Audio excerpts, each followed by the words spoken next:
On July 17, 2026, a federal appeals court struck down New Jersey's ban on assault firearms and its ban on magazines holding more than 10 rounds. The Third Circuit ruled 10-5, sitting en banc. That means the full court heard the case, not a 3-judge panel.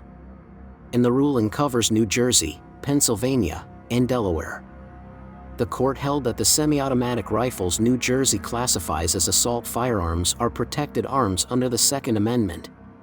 It held the same for magazines holding more than 10 rounds. Because these are in common use by law-abiding Americans, the state had to show its bans matched a historical tradition of firearm regulation. The court found New Jersey did not meet that burden. Here is what the ruling does not do.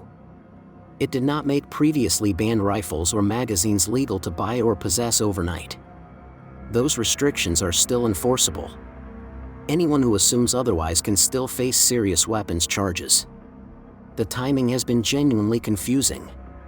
State police first told licensed dealers the decision would take effect July 31st. The Attorney General's office then clarified that July 31st is actually the deadline for the state to ask for rehearing, with the decision taking effect 7 days after that. But that timeline only holds if the state does not file. If New Jersey petitions for rehearing, the effective date moves. Official guidance for dealers and residents has not been released yet. This ruling matters well beyond New Jersey.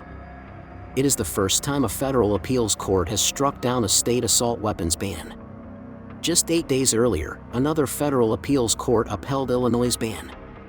That disagreement between courts is exactly the kind of conflict the Supreme Court steps in to resolve, and the Supreme Court has already agreed to hear challenges to assault weapons bans in 2 other states. If you are currently facing an assault firearm or high-capacity magazine charge in New Jersey, this decision does not automatically dismiss your case. But it changes the constitutional framework a court will apply to it. Depending on the facts, that may support a motion or affect plea negotiations. The firearms defense team at the Tormey Law Firm handles these charges throughout New Jersey. Call us at 201-614-2474 for a free consultation.